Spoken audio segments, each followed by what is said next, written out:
Everybody, thank you so much for your time. We greatly appreciate it. I am very honored here today to be with three individuals who I believe to be on the cutting edge of commercial real estate information and technology. My name is Blanchard. I'm a part of the Moody's Analytics Accelerator team. Our main goal and objective is to look at what we call the white space within commercial real estate, and very simply to bring commercial real estate into the 21st century. As a former banker, please don't hold that against me, for about 22 years in commercial real estate, we've been looking at the same information for quite a long time.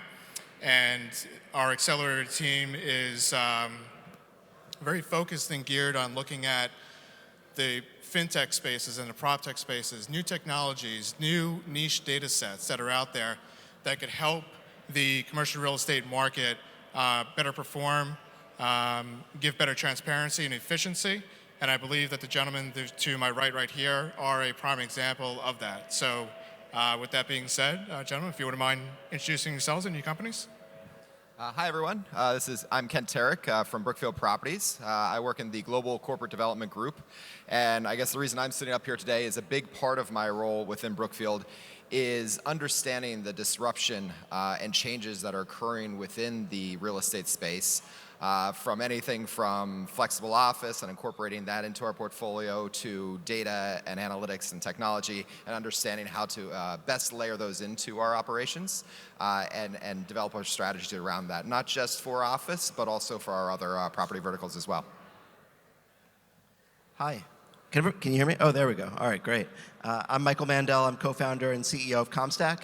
We are a real estate data company, and we're known for crowdsourcing commercial real estate data. So we have a network of about 20,000 commercial real estate brokers, appraisers, and research people across the country that share data on CompStak, in particular commercial lease and sales transaction data, lease and sales comps. Earn credits for sharing that data and can use those credits to get other data back out. And then we sell that data along with property information and an analytics layer to commercial real estate investors and lenders like these guys. Private equity firms, banks, asset managers, hedge funds, et cetera, use our data to underwrite commercial real estate investments and to lend on commercial real estate. Hi, my name is Brian Mascis. I'm the CRO of Rockport Val. We are a web-based discounted cash flow modeling and analytical and valuation tool used primarily across the various CRE industry segments, so commercial real estate brokers, mortgage debt placement, lenders, appraisers, owners, operators, asset managers, and due diligence providers. Gentlemen, thank you so much. I greatly appreciate that. So, Michael, I'd like to start with you, if I would. How has the mindset changed within commercial real estate since you started CompStak? And the reason I ask is commercial real estate professionals tend to be creatures of habit, at least from my experience. So I'm curious from when from your prior life and when you created CompStak, how do you see the changes in the mindset for folks in the business? Sure. Well, I think that, when we were starting CompStak, first of all, when we were pitching investors early on, I remember telling them we wanted to do something in real estate tech, and everybody's like, what's real estate tech? Is there even a market for that? Is that market big enough? There was no such thing. There was no DisruptCRE or CRE tech. There was nothing. It didn't exist. So the mindset generally in the world has changed, and that people realize this is a massive industry and there's a lot of room for innovation.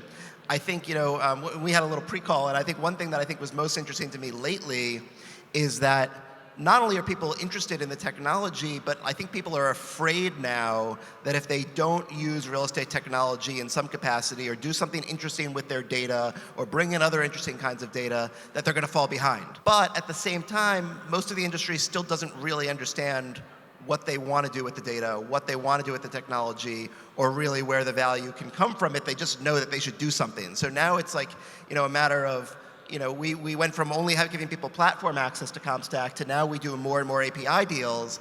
And now our clients are calling us up and they're saying, hey, can we talk about doing an API?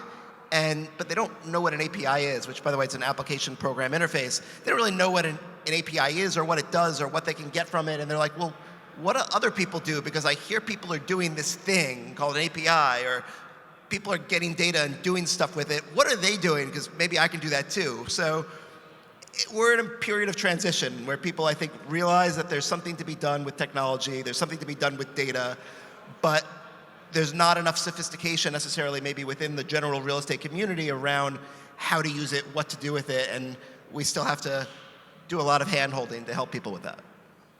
Yeah, I would say the previous panel, one of the gentlemen had a really good point in saying that we're in the early innings, and since this is opening day, I'd probably say we're in about the second inning of commercial real estate technology and data sets. That's my own personal view. Brian, from your standpoint, Rockport Val, we are a partner, and actually, just FYI, Moody's Analytics is a partner of both Rockport Val and CompStak, very proudly. We need to get Brookfield into the fold here. Rockport Val is, I think, one of the most advanced platforms out there from a DCF standpoint, and they're going out and going against one of the larger incumbents. And Brian, I would ask you the same. Since Val has now hit the marketplace, what are you seeing as far as people's mindsets about moving from older technology to newer technologies? Yeah, so since I've been doing this for 20 some odd years or so, my experience has always been data is key to evaluating real estate, right? Getting that transactional data, understanding exactly what you're looking for. But it's always been in separate repositories. This person has that bit of data, this company has that bit of data, internally different sources of data. So what we're seeing consistently is all the clients and prospects that we speak to, whether big or small, are trying to figure out how do we homogenize the data, locate it in one central database, how do we use that data, how do we harvest that data. So that's a recurring theme over and over again. These large organizations, real estate organizations, have reams and reams of data, and without fail, you ask any group, asset management has their own database, the originators have their own database, the underwriters have their own database, and trying to locate that all together to make uniformed, better decisions is really critical, and that's what we're here to provide.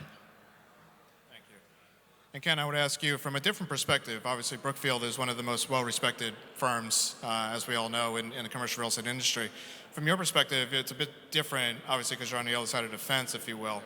How are you seeing it both internally, as much as you could divulge, but also amongst your peers, the thought of embracing new technologies and things like that? Sure. So I think these gentlemen touched on it as well. It's been an evolutionary process for us. There were a handful of us that expressed some interest early on in looking at how to incorporate technology and innovation into our operations. And the pushback we got was exactly what Michael touched on, that we've been doing the same thing for however many years, and we've made quite a bit of money doing that. And so why change things if it seems to be working for us? And so what we tried to do is try to go after the low-hanging fruit and make very clear wins about how we could make a business or make our business more efficient, make people's jobs more productive. And by showing those and demonstrating those to the people that were reluctant to buy into it, the value that incorporating technology and innovation into their operations had, then they were more interested in looking into additional things. And so that's kind of the evolutionary approach that we've been going to.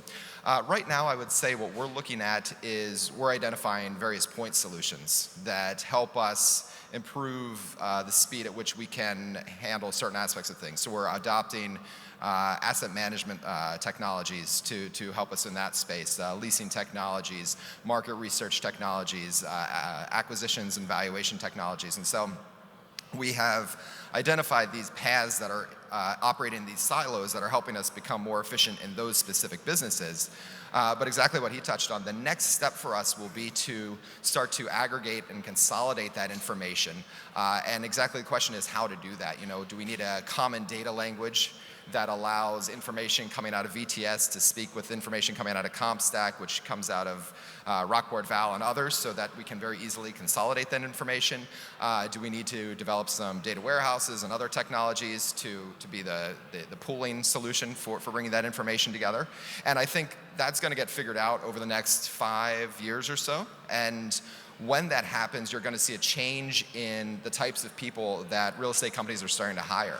You're going to continue to have your leasing agents, your acquisitions folks, and your specialists and things like that, but now you're going to start to see some quants coming in and some data scientists and groups like that to help us start to identify some correlations between these different data sets that we haven't seen previously.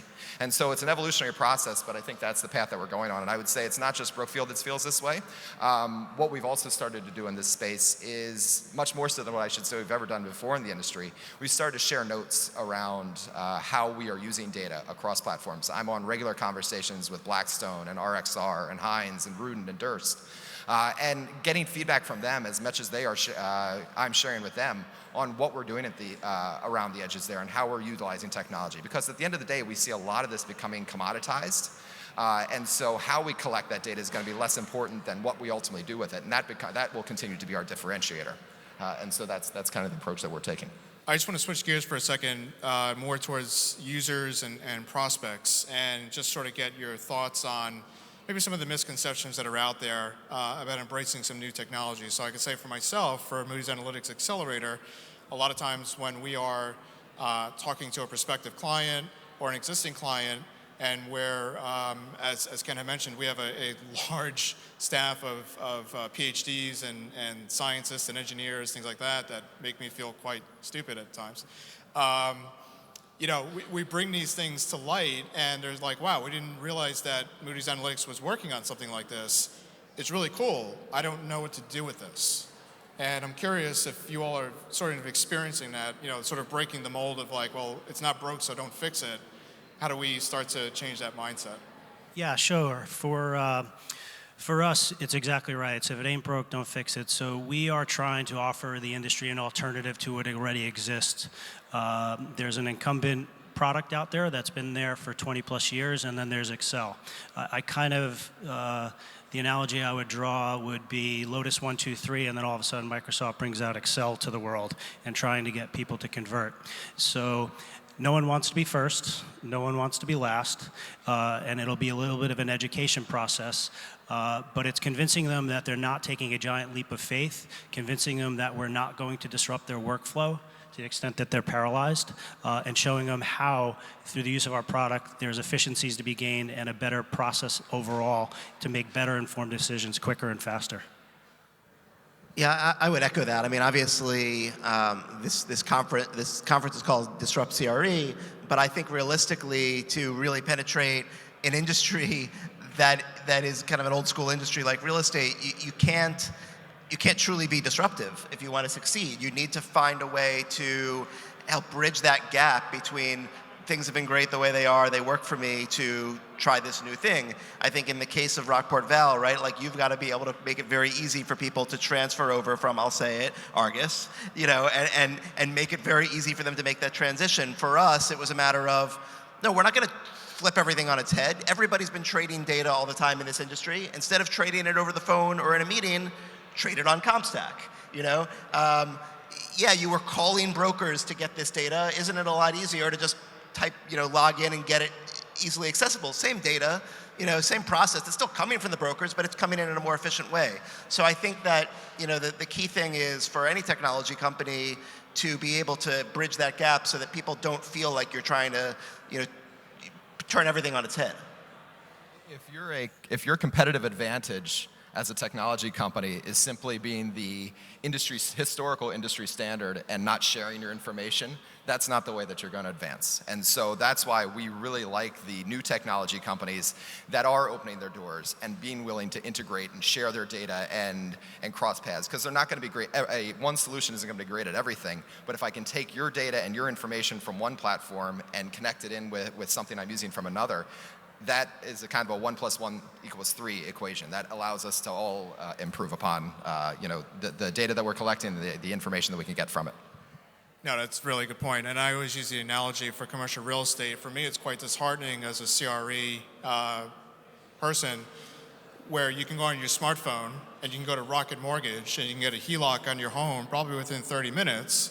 But there are many tasks that are quite laborious in the CRE realm that are still done by pen and paper. I mean, just look at the title, industry, which is very archaic. So for me, that's always been very gnawing at us, and that's sort of one of our hypotheses within Moody's Analytics and partnering with such firms as these gentlemen up here. I'm wondering from a Brookfield standpoint, was it hard to make the mental change and convince folks to start embracing technology? Since obviously you've been around for a long time, you're very well respected in the industry. Obviously you have systems in place. What was it to sort of make the push to say, hey, let's embrace this newer tech? Yes, it was hard, and it still is, and it's ongoing. As I touched on earlier, we tried to identify the low-hanging fruit that we could improve upon using technology, and then leverage off of that to further, push new ideas and new technologies. Along with, I think, in addition to simply identifying technology solutions that can help us run our business better, what has to come along with it is a very robust training process. And that comes as much from our internal advocation for that, as well as having internal people to help with that, as it does coming from the technology company that is selling us the product or the technology or the platform, and working in conjunction to develop a very robust training program that really gets people to understand how it can be utilized. Because if you're simply adopting a platform and then saying, okay, go ahead, have at it, that's not going to get any adoption, and that's not going to get the value that we're hoping to get from paying the subscription fees or whatever it may be.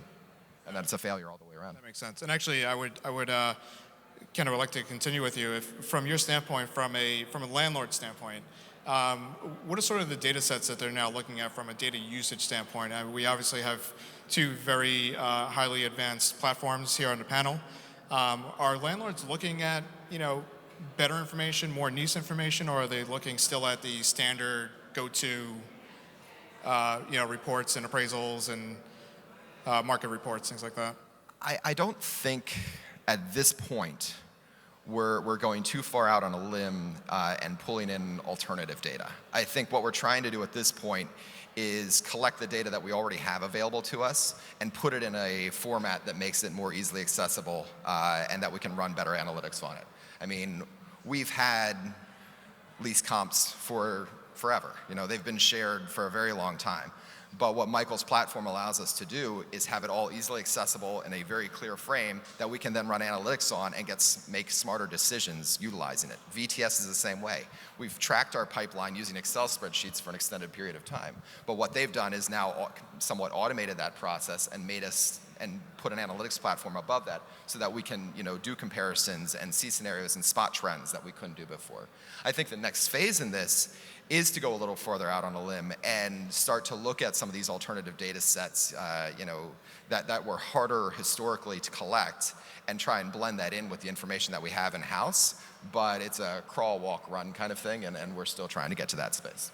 Michael and Brian, I would ask you sort of in the same vein, could you explain how your platforms create better efficiencies and more transparencies for folks out there, the likes of the Brookfields or the landlords and owner-operators, things like that, and what are the benefits of your platforms?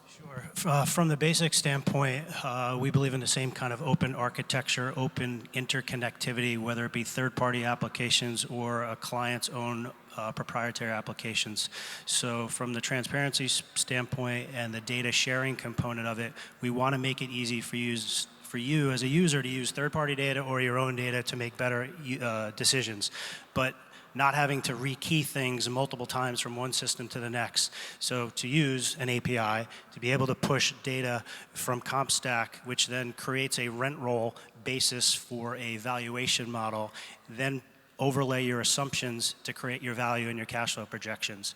And then you take it a step further, you can continue to mine that data and push it back to another system. So maybe there's a risk management system that needs some of the output that exists on your valuation model that they don't generally have access to. Well, today you have to rekey it in again. So you run the risk of maintaining different sources of information. In theory, supposed to be the same sets of information, but it's all discombobulated and actually not the same data. So that's the intent. Yeah, what he said. No, I mean, obviously, I think, I mean, the concept of what he just talked about as far as pulling in the data from CompStak to create a rent roll in a building instantly, I mean, imagine trying to pull through your existing network, hundreds of comps in a building, trying to figure out how to build a rent roll for a property that you don't have an offering memorandum on. And then being able to once you even get that data, normalize it and clean it up, and then try to get it into an Argus model versus Val and try to make sense of it. I mean, the change in ability to do things in an efficient way can be mind-boggling, right? I mean, or when you think about the data, in other regards where we're gathering data on a very granular basis, right?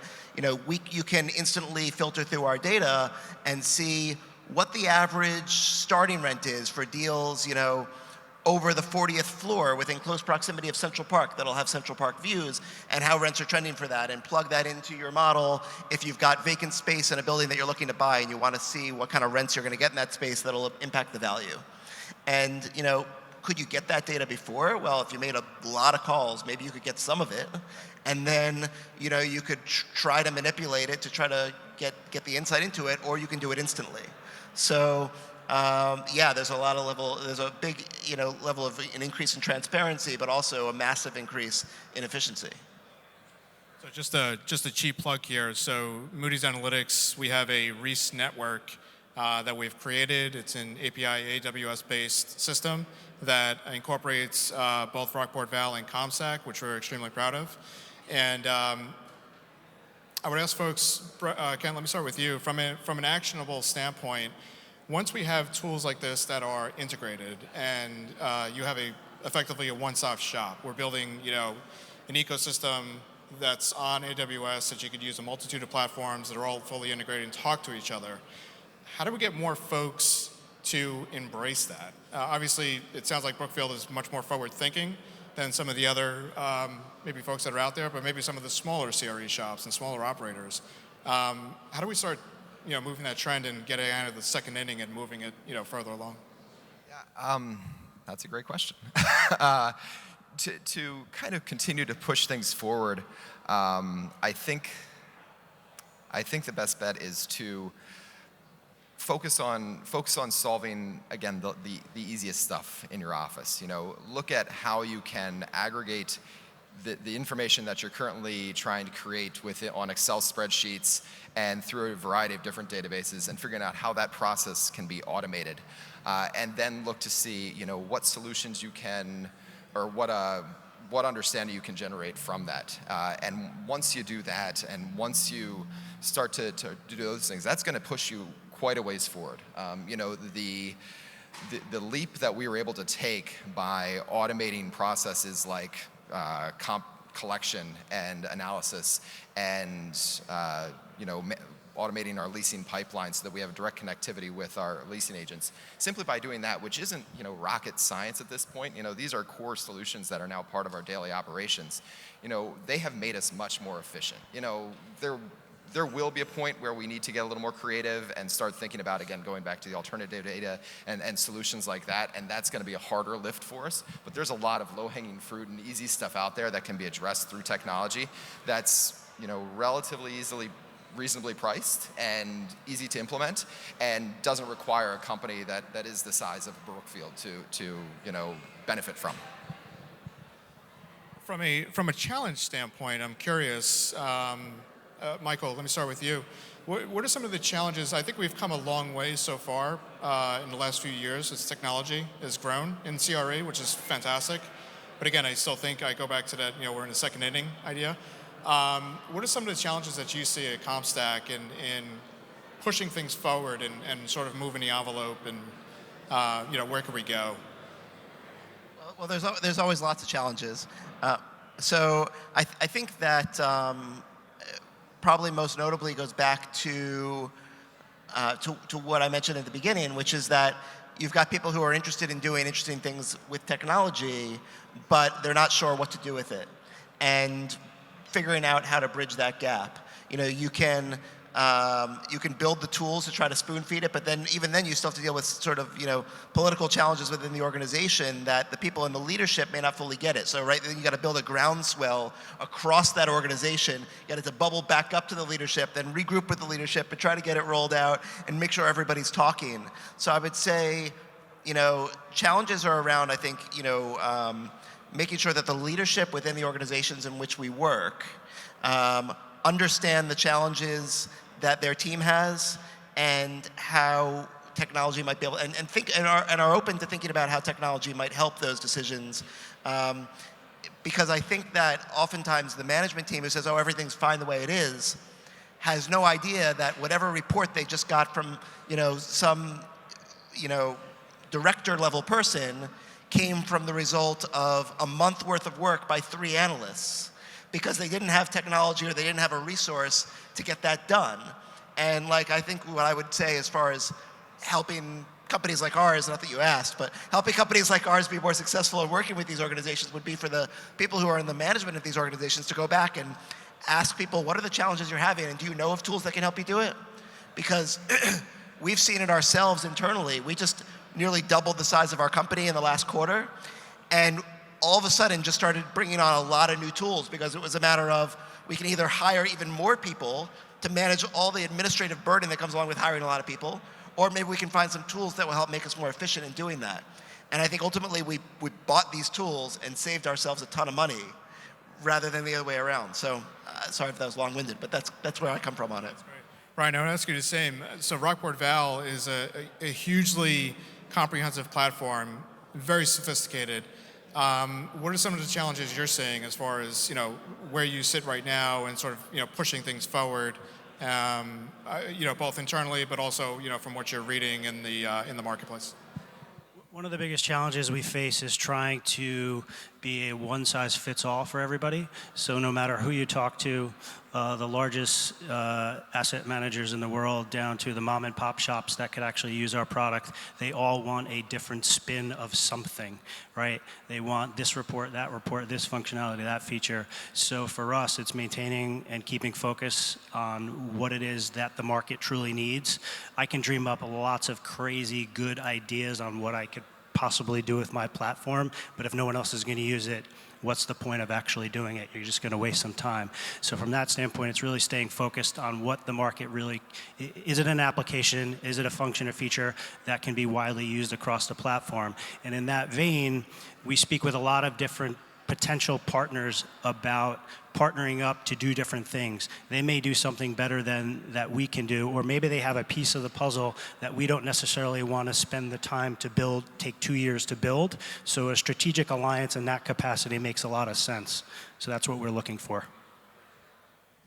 I want to just move on to sort of a forward-thinking approach. And Ken, like to start with you from your standpoint. I'm going to sort of put you on the spot here.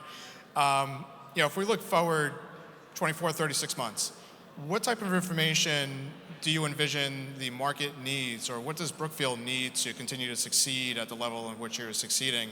And I'm going to ask the vendors the same, and I'll answer it myself for Moody's Analytics, but I'm curious from a client standpoint, what can we do, or what are you all envisioning that's coming up in the future, whether it's immediate horizon or long term? I know, I think Michael, you had mentioned before API, you threw out the term API, and people use that term all the time, or AI or machine learning, but nobody knows what it is. It's just a buzzword. So where do you all see us going, and what can we do to help you in the future?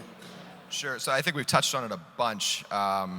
That the next step is to have a solution that allows us to start pulling the integrated data together. So I'm actually not going to talk about that. That's a given. The other thing that I think I know Brookfield's focusing on, and a number of our peers as well, is getting more direct connectivity to the individual occupants that are within our buildings, to have an understanding of how they are making use of their buildings, and then through that understand, what are the amenities and services that they need to make their workday better. There are a number of systems already in place that we're making use of to surface information about our accounting, our leasing, again, our asset management, our capital management, things like that. Now we want to know how people are making use of our buildings, and so we're looking at tenant engagement platforms and solutions like that to help with that.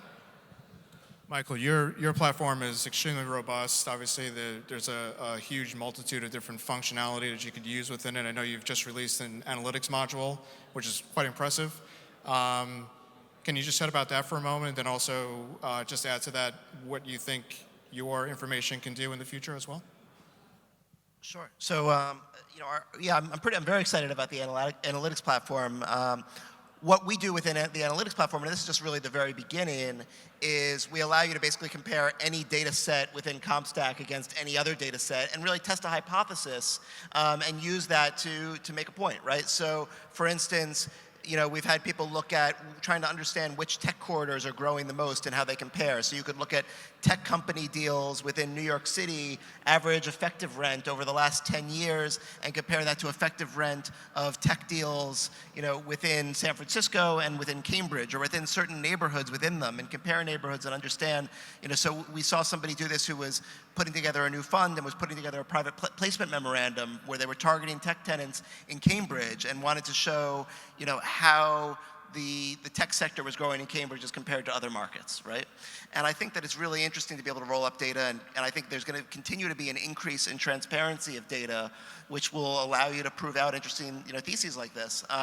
Where we want to go with this platform is to make it more and more robust, right? So we're adding heat map functionality where you can actually see how things are trending in lots of different areas within heat maps, whether it's rents or free rent or TI or cap rates or average price per square foot on a sale or per lease.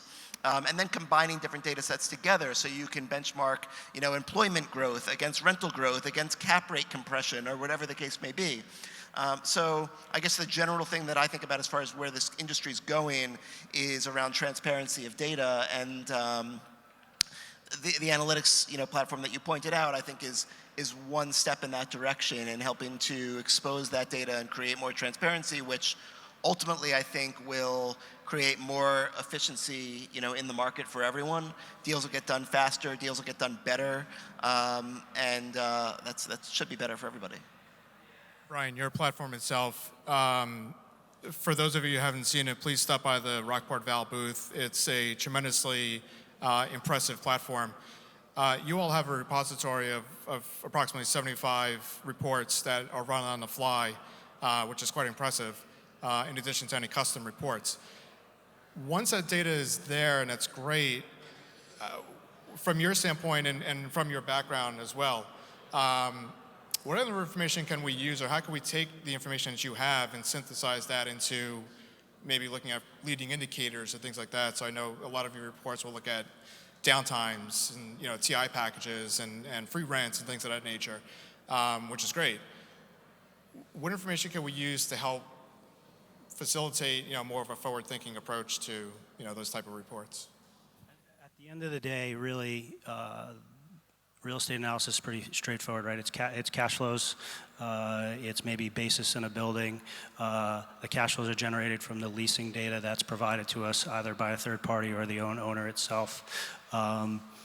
So being able to, how we look at data that comes into the system, one of the things we're exploring is the aggregation and anonymization of that data, and maybe possibly creating indices to track different metrics. So, if you cover the owner-operator universe, and say Brookfield is a client at Blackstone or all these other large firms, and they have all this anecdotal data going back over time about what downtimes look like, or what TIs look like, or what leasing commissions look like, being able to anonymize that, aggregate it, and then use it as a predictability for future, that would kind of be the ultimate goal.